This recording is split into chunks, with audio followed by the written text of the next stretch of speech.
There are moments in 38 years on this bench that I cannot explain by law alone. This was one of them. She walked in wearing her Sunday dress, 95 years old, white hair pinned up with a pink clip, hands folded in her lap like she was sitting in a pew, waiting for the sermon to begin. She looked around the courtroom with the calm, open expression of someone who had made peace with the world long before the world deserved it. And the company suing her knew exactly what she was. They had the doctor's letter. It was sitting right there in their own file. 8 months before they made that phone call, a licensed physician had written, in plain language, that this woman could no longer make financial decisions on her own, that she needed supervision, that the lights, as I would come to understand it, were still on, but some of the rooms had gone quiet. They read that letter, and they called her anyway. $4,247.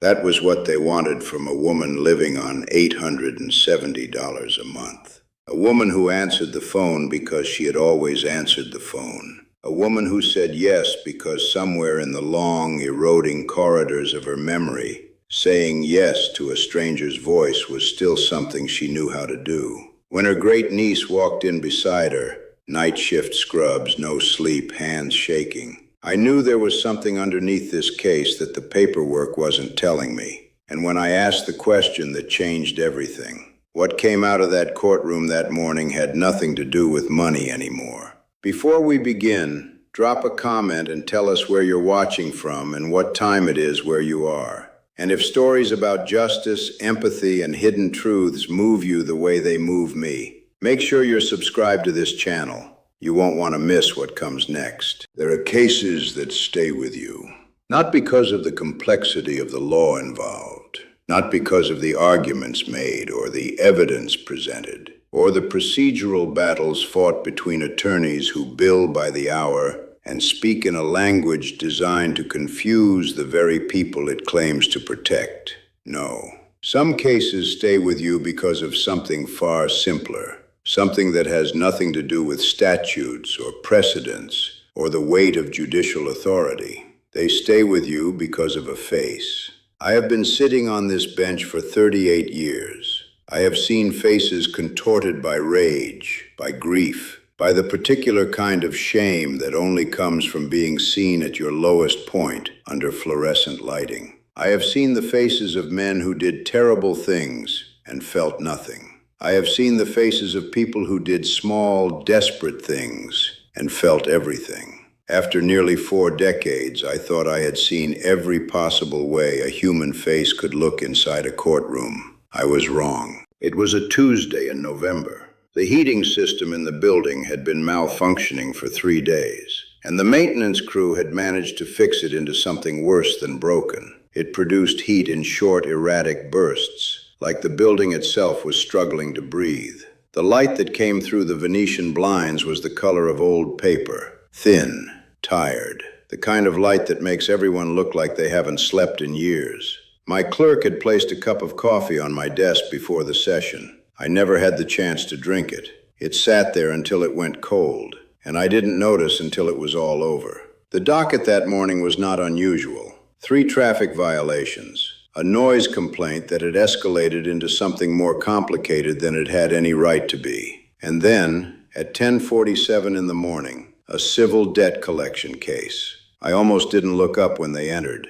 I was reviewing the file. The numbers were straightforward. The company's name was printed at the top of the complaint in bold letters. Below it, the name of the debtor, her age, her last known address. I read it the way I have read thousands of documents in this room, efficiently, looking for the relevant facts, organizing the morning's work in my mind. And then I heard it, not crying, not the nervous shuffling of someone trying to compose themselves before facing the bench, not the crisp footsteps of an attorney projecting confidence. I heard the sound of a cane, slow, deliberate, each tap against the marble floor measured not by urgency, but by the simple, patient arithmetic of a body that has learned to negotiate with gravity. Tap, pause, tap, pause. I looked up. She was wearing her best dress.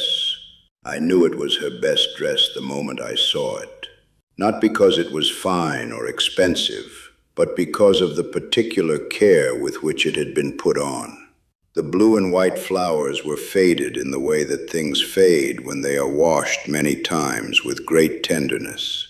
Her white hair was pinned up in a loose bun, held in place by a pink clip that had long since lost most of its color.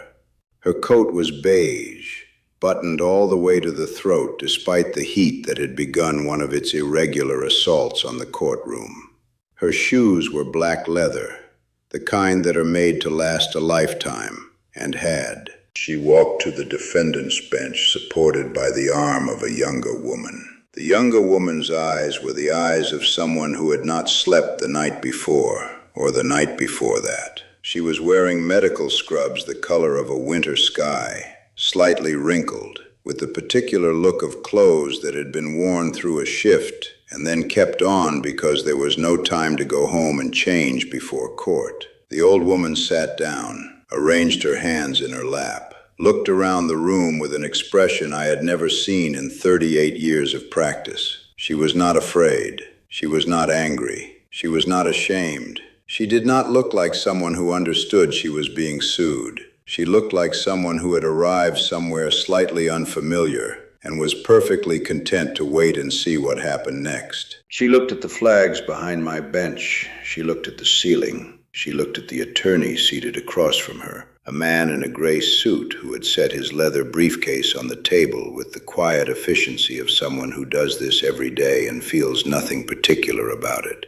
And then she looked at me, and she smiled. It was the smile of someone who sees a familiar face in a crowd, warm, unhurried, completely without guile. "You look like the pastor from my church," she said. The room went still. Not the tense stillness of a courtroom waiting for a ruling. Something else. Something softer and more bewildering. The stillness of people who have just heard something so unexpected, so outside the normal grammar of this place, that no one knows quite how to breathe for a moment.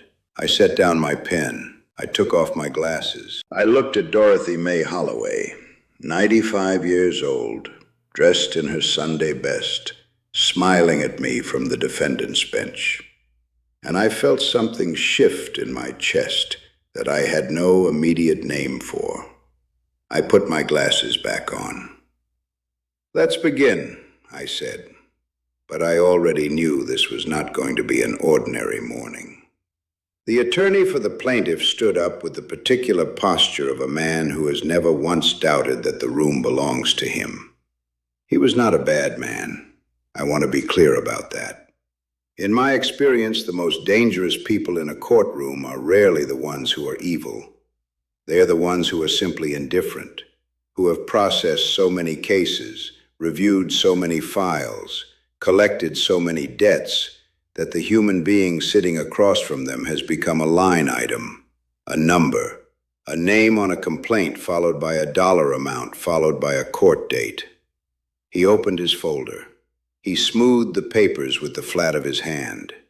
He cleared his throat, and he began to read. The debtor, Dorothy May Holloway, age 95, residing at 417 Clemens Road, was alleged to owe the sum of $4,247 to Prestige Health Partners, LLC, a provider of supplemental health coverage and medical billing services. The debt, he explained, was comprised of two components. The first, an unpaid balance of $2,800 in medical billing fees that had been forwarded to the company for collection after the original provider failed to receive payment. The second, 14 months of unpaid premiums on a supplemental insurance plan at $102 per month that the debtor had allegedly enrolled in via a recorded telephone call on the 14th of March, 2 years prior. He paused there, let the number settle. $4,247. I watched Dorothy while he spoke. She was listening, or she appeared to be listening, with her head tilted very slightly to one side,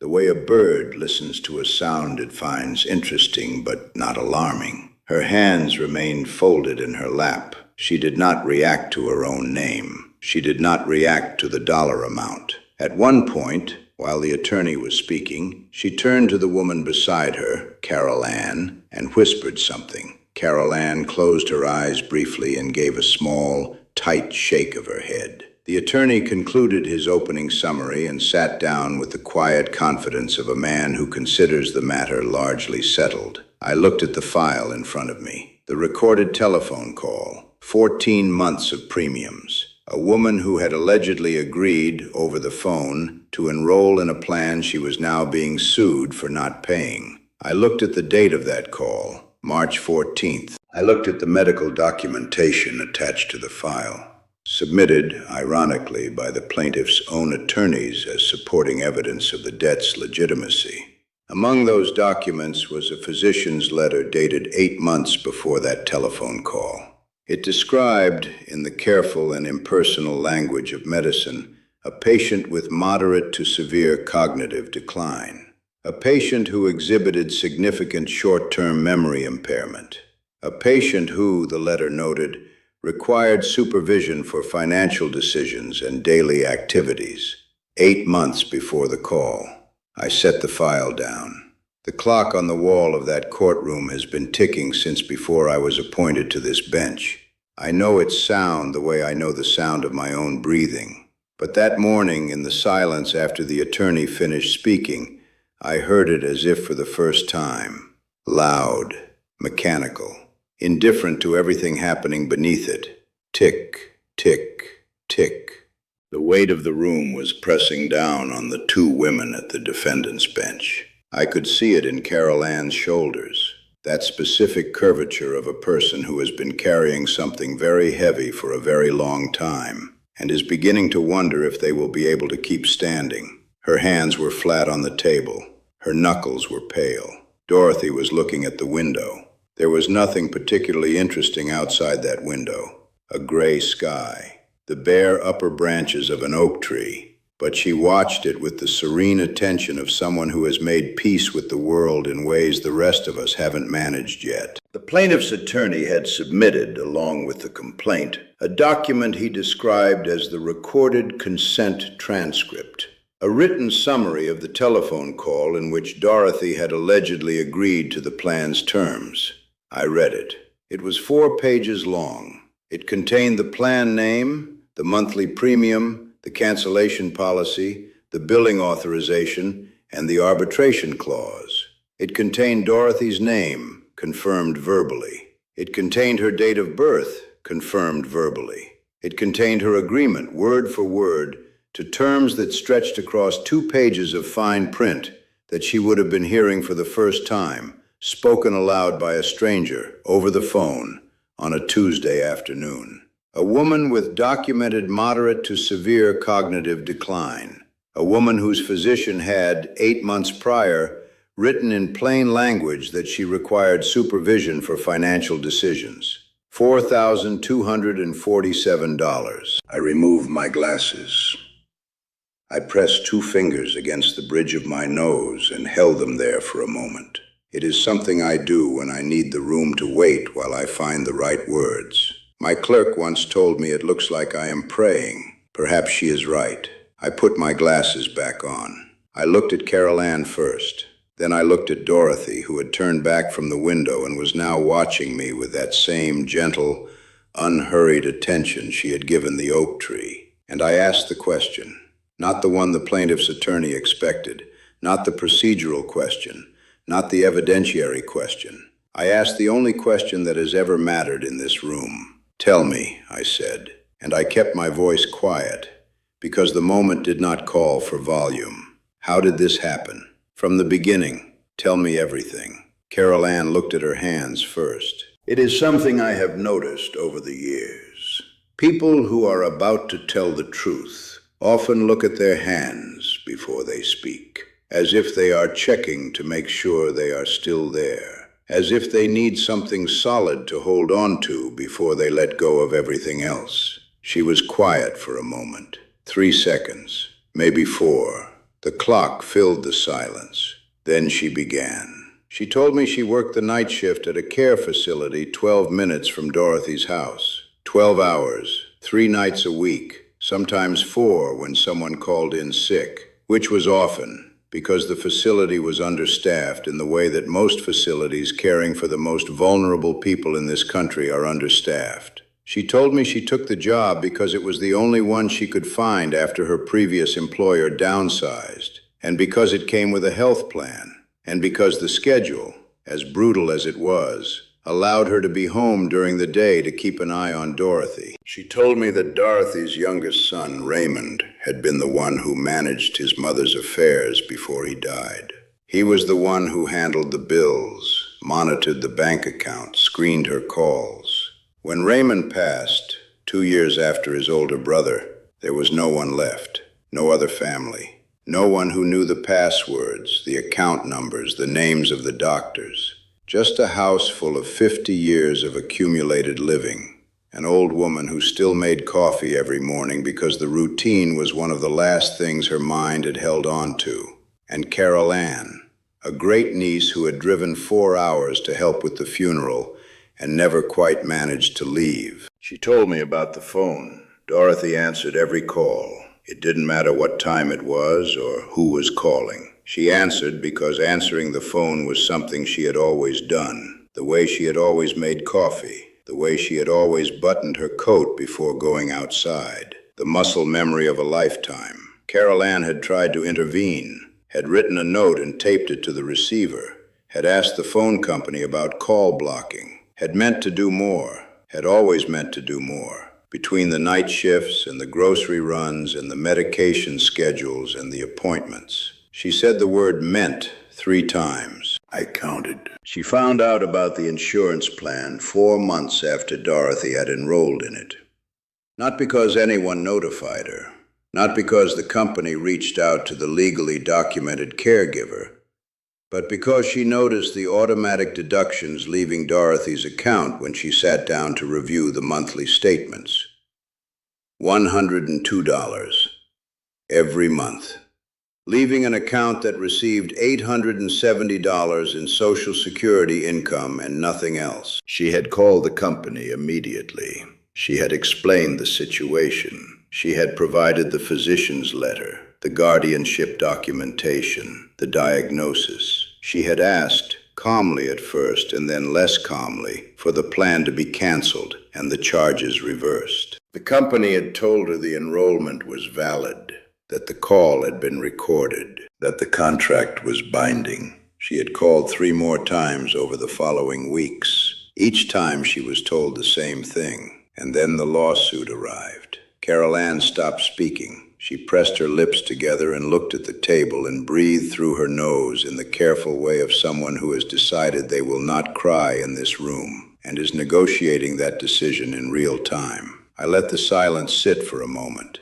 Then I turned to the plaintiff's attorney. I asked him whether his client had been made aware, prior to initiating the lawsuit, of the medical documentation establishing Dorothy's cognitive state at the time of the call. He said the company's position was that the recorded consent was legally sufficient. I asked him again, not whether the consent was recorded, whether his client had been made aware of the physician's letter. A pause. He said he would need to review the internal communications. I said that was fine. I could wait. He shuffled papers. He leaned toward his associate and exchanged a series of quiet words that he clearly hoped I could not hear. I have been in this room for 38 years. I can hear everything. He straightened. He acknowledged that the medical documentation had been included in the case file prior to the company's decision to proceed with litigation. The courtroom did not react audibly, but I felt something change in the air. That particular shift that happens when a truth has been spoken aloud that everyone in the room already suspected, but needed to hear confirmed.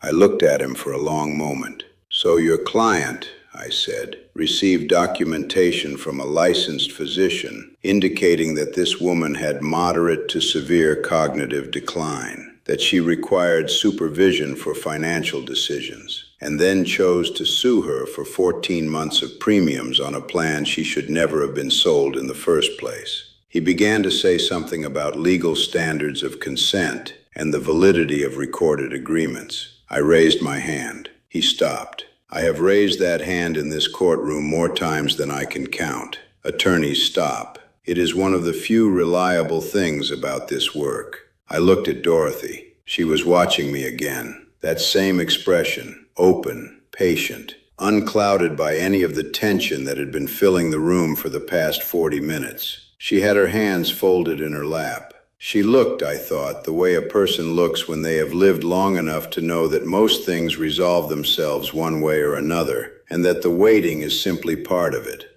I thought about my mother. I do not say this publicly, but in that moment I was not only a judge sitting on a bench in a building that smelled like old paper and cold coffee. I was also a son. A son who had watched someone he loved become unreachable by degrees, who had watched the lights go out slowly, one room at a time, in a mind that had once been sharp and quick and full of opinions about everything. I had not been there enough toward the end. That is the truth I carry. I picked up my pen. I wrote 4 words on the notepad in front of me, the way I always do before I speak a ruling that matters. Then I set the pen down. "This court finds," I said, and my voice was steady because I have learned over 38 years to keep it steady, even when nothing else is, "that the contract in question is null and void. A binding agreement requires informed, voluntary, and competent consent.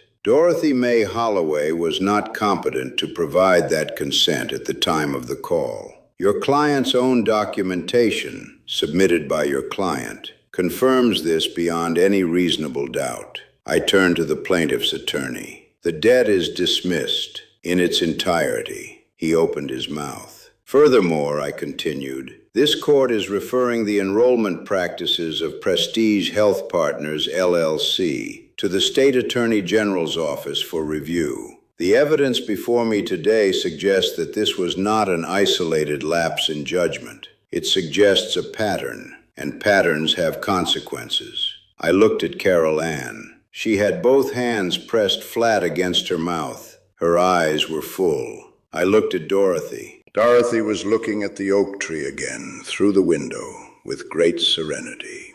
"Mrs. Holloway," I said. She turned. "You don't owe anyone in this room a single dollar. Do you understand?" She considered this for a moment with the same thoughtful attention she gave everything. "That's very kind," she said. "Would you like to come for coffee sometime? I make it every morning." Someone in the gallery made a sound that was halfway between a laugh and a sob. I picked up the gavel. I brought it down once. Thud. Courts end the same way they begin. The gavel comes down. The clerk calls the next case. The attorneys pack their folders and their briefcases and move on to the next number on the docket, the next debt, the next name typed in bold at the top of a complaint. The fluorescent lights keep humming. The clock keeps ticking.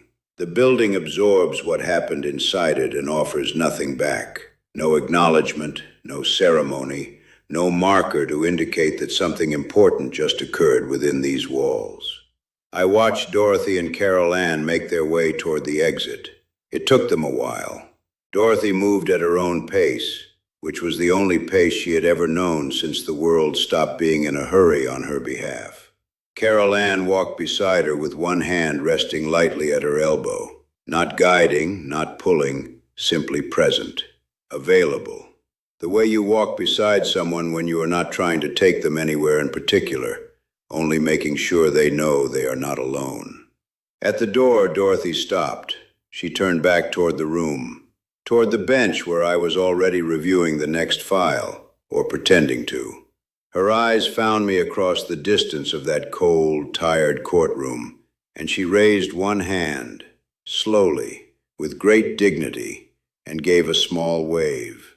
The kind of wave you give to someone you expect to see again. I raised my hand in return, then she was gone.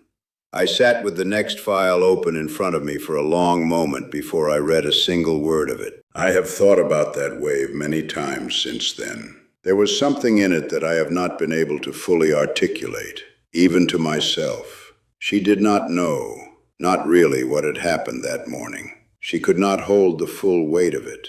The lawsuit, the dismissed debt, the referral to the Attorney General. The fact that she had walked into a building where a corporation was trying to take money she did not have for a contract she had never truly understood, and walked out free. The complexity of it was beyond the reach of what her mind could still carry. But she knew something good had happened, and she waved. Sometimes I think that is enough. Sometimes I think that is everything. In the months that followed, the referral I made to the State Attorney General's office moved through the machinery of investigation the way these things do, slowly, bureaucratically, with a great deal of paperwork and very little visible urgency. But it moved. By spring of the following year, investigators had identified 16 other individuals, all of them elderly, all of them with documented cognitive impairments of varying degrees, all of them enrolled in Prestige Health Partners plans via recorded telephone calls made during a 14-month window. The youngest was 78, the oldest was 91. Several of them had already paid portions of what they owed, depleting savings accounts and Social Security checks to satisfy debts that should never have existed. Prestige Health Partners, LLC, reached a settlement with the state before the case went to trial. The terms included full restitution to all identified victims, a permanent ban on telephone enrollment for customers over 70 without documented third-party consent, and a civil penalty that I will not describe in detail here, except to say that it was sufficient to communicate clearly and in the only language that particular kind of institution reliably understands, that what they had done was not a gray area. It was predation, and it had a price. Carol Ann called my clerk's office 6 months after the ruling. She did not ask to speak with me. She knew better than to expect that, and I respected her for it. She left a message. My clerk wrote it down on a yellow notepad and left it on my desk the way she always does, with the date and time in the upper right corner. The message said that Dorothy was doing well, that she still made coffee every morning, that she had started attending a senior social program at the community center on Thursdays, where she apparently had strong opinions about the quality of the card games, and had made something she described as a friend, which Carol Ann said was the first time she had used that word in over 2 years. The message also said that Carol Ann had begun volunteering with a county program that assists elderly residents and their caregivers in navigating financial decisions, reviewing contracts, flagging suspicious solicitations, helping families set up the kinds of protections that might have prevented what happened to Dorothy from happening in the first place. She was doing it on her days off, after her night shifts. I kept that yellow notepad page. It is in the second drawer of my desk, beneath a copy of a ruling I wrote 15 years ago that I am still proud of. I have no good reason for keeping it. I am not a sentimental man, or at least I have spent most of my professional life trying not to be, with mixed results. But I keep it because it reminds me of something I need to be reminded of from time to time, in this work, in this room, under these lights that make everyone look tired. It reminds me that the law is not the building. It is not the gavel or the robe or the words printed in statutes that most people will never read. The law, at its best, at its most essential, is the moment when someone who has power chooses to use it in defense of someone who has none. Dorothy May Holloway walked into my courtroom in her Sunday dress, with her pink hair clip and her old leather shoes, and her hands folded in her lap like a woman at peace with the world. She did not know she was in danger. She could not defend herself. She could not even fully understand what she was being asked to answer for. But someone was there. Carol Ann was there, wearing her night shift scrubs, running on no sleep and borrowed courage, holding her great-aunt's hand with both of hers. And I was there. That is what this bench is for. Not to rubber stamp the paperwork of institutions that have learned to use the law as a collection tool. Not to process names and numbers with the indifferent efficiency of a machine. This bench is here for the Tuesday mornings when a 95-year-old woman in a faded floral dress walks through that door and smiles at the judge because he reminds her of her pastor. It is here for her. It has always been here for her. I have been doing this work for 38 years, and if I have learned one thing, one single thing that I would stake everything on, it is this. Justice is not blind. Justice sees everything. It sees the pink hair clip and the buttoned coat, and the hands of a woman who spent her life making things with them. It sees the scrubs and the sleepless eyes, and the person who stayed when everyone else was gone. Justice sees all of it. And on the days when I am doing my job correctly, on the very best days of this long, imperfect, occasionally magnificent career, so do I. If this case moved something in you, if Dorothy's wave at that courtroom door stayed with you the way it has stayed with me, then I ask you to do one simple thing before you go. Subscribe. Stay. Because every week there is another Tuesday morning. Another person walking through that door in their best clothes, afraid of what waits for them on the other side. I will be here, and now, so will you. If this story stayed with you, I want you to stop for just a moment and ask yourself something honest. Has there ever been someone in your life, a grandparent, a neighbor, a stranger, who was taken advantage of simply because they were too trusting, too old or too tired to fight back? And did anyone stand up for them? And if you're being truly honest with yourself, have you ever moved too fast through someone else's vulnerability because it was easier than slowing down? Dorothy never stopped believing the world was good. Even inside that courtroom, even with a lawsuit bearing down on her, she waved goodbye like she expected to see me again. That kind of grace is not weakness. That is a life fully and fearlessly lived. Tell us in the comments what this story brought up for you. We read every single one. And if you believe in stories about protecting the vulnerable, the quiet power of compassion, and justice that remembers its purpose, don't forget to subscribe. We'll be here every week for the next Dorothy who walks through that door.